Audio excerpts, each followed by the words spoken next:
Live from WIAT CBS 42 News, here's what's happening right now. Another day, another chapter. Governor Bentley answering questions about his sex scandal while promoting his prison reform plan. Hello, I'm Jim Dunaway. And I'm Alex Finney in for Sherry Jackson. Today I caught up with the governor at the Limestone Correctional Facility in North Alabama. Now the conversation started with prison reform, but it quickly shifted to the governor's alleged affair with his former top aide, Rebecca Caldwell Mason. The governor finally broke his silence and answered our questions. Governor Bentley addressed the overcrowding issue in many of the state's prisons on Monday, but the issue on everyone's mind, his alleged affair. Prisons is all I'm talking about, okay? But that wasn't all we talked about. We still asked the governor about the scandal surrounding his office. It's mine. I own it. I own it. I did it. I point no fingers at anybody else. I make no excuses for that. I own my problem. I've addressed the issues related to that. Those issues have been taken care of long ago, but it has just been made public just recently, and I have to address them again. The governor told CBS 42 that his focus is on his job. Right now, he is presenting his plan to the state legislature that will make Alabama's prison system one of the best in the country. A plan he says won't cost taxpayers anything. The same people who are now questioning his ability to get the job done. And I have truly asked the people of this state that are the most loving and the best people in the world, I have asked them to forgive me. The governor today kept saying that this scandal is in the past and he's moving forward, calling attention to the alarming issue of overcrowding in the state's prisons, sitting at almost 200%. Now, coming up at 6, hear the governor's response to impeachment allegations. New at 5 tonight, Victoryland owner Milton McGregor says his casino will reopen. Today, McGregor and Macon County leaders addressed last week's Alabama Supreme Court ruling that the state could keep 1,600 electronic gambling machines. They were seized from Victoryland 3 years ago. CBS 42's Al Ratcliffe has the latest chapter in the bingo battle. The unholy decision that they made. This is a flawed opinion. We are sick of political games. It's not worth the paper it was written on. Strong words from local law enforcement and lawyers. Victoryland owner Milton McGregor went a little further, blaming Alabama Attorney General Luther Strange for the damage done to his facility during a raid. We had to have new wiring, unexpected construction was required, and it was shameful the way Luther Strange and his people treated our facility. The biggest information from Monday, though? We're in the final stages right now of getting this facility in first-class condition. Those doors right back there are going to be open very soon, and very soon. McGregor wouldn't give a hard date for the reopening of Victoryland, but said it will be sometime early this summer. In Macon County, Al Ratcliffe, CBS 42 News. Now everyone's expecting the legal maneuvering in this case to continue. McGregor saying his attorneys are already working on the appeals to the Alabama Supreme Court ruling, as well as their plans going forward.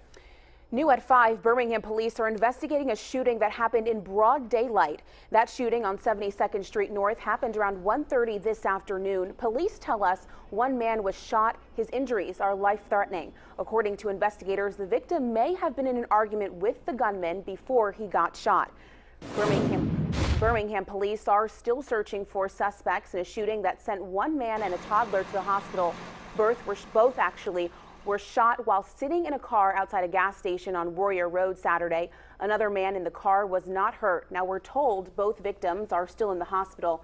They're listed in stable condition. And right now, Jasper police are asking for help tracking down the person who broke into a pharmacy and then set it on fire. According to investigators, someone broke into 5 Points Pharmacy in Dollar around 4 o'clock Friday morning. When police arrived, they found the place on fire, but there was no sign of the burglar. Now, no surprise here, an employee tells CBS 42 News the thief actually took off with all the narcotics that were inside the pharmacy. Well, it was just devastating to all of us. Of course, hopefully they'll get caught and put away for a long time because they've just ruined everything. It's going to take a while for us to get back Now, 5 Points Pharmacy in Dollar will remain closed until repairs are made to fix the damage caused by that fire. If you have any information that can help police catch the person who broke into the pharmacy, you're asked to call the Jasper Police Department at 221-6790. We are learning more about a deadly accident that tied up traffic on I-65 this morning. Now, we first told you about this on the CBS 42 Morning News. Alabama state troopers tell us a Jefferson County man died in the crash. It happened on I-65 South in Chilton County at 2:30 this morning. We're told 36-year-old Andrew Doss of Kimberly was killed when his car hit a tractor trailer and caught on fire. The cause of the crash is still under investigation. Well, we are continuing to follow that power struggle within Birmingham City Hall. Yeah, you can learn more about the Mayor-Council Act during a public hearing that's actually happening tonight. CBS 42 News reporter Matt Fernandez is live at the Jefferson County Courthouse where the hearing will be held. Good evening, Matt. Hey, Jim. Yeah, the meeting will be hosted by the Jefferson County delegation. We should get a better idea of what the proposed changes are to the Mayor-Council Act. Now, last meeting, public hearing got very heated as some people from the city said both the mayor and city council need to do more for the city. The only thing that I've ever asked the state legislature to do is to clarify the administrative responsibilities of the mayor as well as the responsibility, the legislative responsibility of the council. There's been a blurring of those items in the past, and we need to have some clarity as to who has that responsibility and what those responsibilities are. And tonight's meeting will be at 6 o'clock here at the Jefferson County Courthouse. We'll be inside for all the action. Reporting live, Matt Fernandez, CBS 42 News. One guy already fired up behind you there, Matt. Thanks a lot. Now, if you see emergency crews in the Edgewood community of Homewood tomorrow, don't be alarmed. It's just a drill conducted by Samford University's College of Health Sciences. The simulation at Dawson Memorial Baptist Church on Oxmoor Road will run from 1:30 until 3 o'clock in the afternoon. And here's some details. An emergency helicopter will actually land in the church's parking lot. Now, most of the other exercises will be held inside the gym. After a great weekend, we are starting off the week with great weather, and check out our evening as temperatures go from mid and upper 70s back down into the 60s in short order. By 9 o'clock, we should drop some 15 degrees and into early tomorrow morning with a cold front swinging through. We'll have a few passing clouds, but that would be about the extent of it. Otherwise, we will stay dry and temperatures will eventually head down into the 40s by early tomorrow morning. Cold front, it's going to breeze through here rather quickly, and then midweek showers, thunderstorms again, and we're turning colder by the week's end. Key there is colder. Could we be looking at freezing temperatures? I'll let you know in my Storm Track forecast after the break. Had some baseball games snowed out today. I don't like colder. Thanks, Mark. Hey, new at 5, a federal judge in New Orleans has granted final approval to an estimated $20 billion settlement with BP. That's right. It's in connection with the 2010 oil rig explosion that killed 11 workers and caused a 134 million gallon spill in the Gulf of Mexico.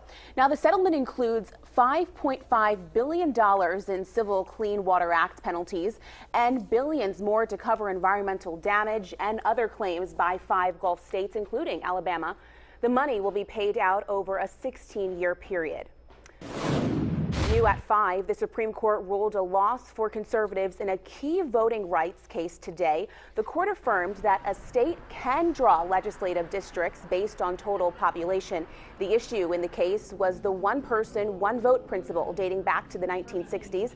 That's when the court held that state legislative districts must be drawn so they are equal in population. Until today, the court never specified whether that doctrine applied to the general population or the voting population. All right, let's hit the campaign trail. You know, April is likely going to be a pivotal month in the race for the White House. The first contest this month is tomorrow in Wisconsin. The primary will test the remaining 5 presidential candidates' beliefs on winning the number of delegates needed. The battle for GOP delegates in Wisconsin remains personal. I don't think it is a state secret that Donald's personal life has not been immaculate. But I have no interest in going there. But Ted Cruz and Donald Trump have gone there repeatedly, trading comments about each other's wives.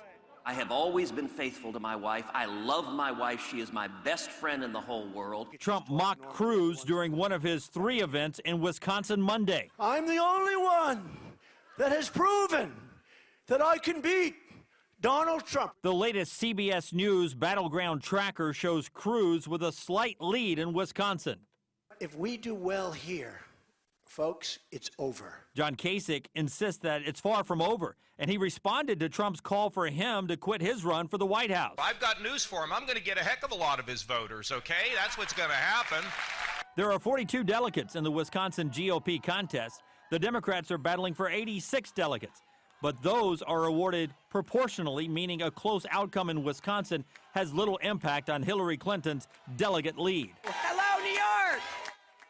Hello, New York. Hillary Clinton campaigning there in New York, which votes in 2 weeks. Bernie Sanders is holding several events in Wisconsin ahead of Tuesday's primary there. Sanders, by the way, has won 5 of the last 6 states. Stay with CBS 42 and the CBS Evening News for much more from the campaign trail. It begins right after this newscast. All right, well, many people, they're allergic to nuts, but what's inside some healthy bags of cashews could make you actually pretty sick. The reason they're being recalled, we have that straight ahead. Plus, there's a new warning about a virus that could shut down your computer and cost you some pretty big bucks to get it fixed. What you need to know to protect yourself, we have that next. And I've got a look at when those showers and thunderstorms will breeze through here and just how strong they'll be, plus a look at your weekend forecast. I have it all for you after the break.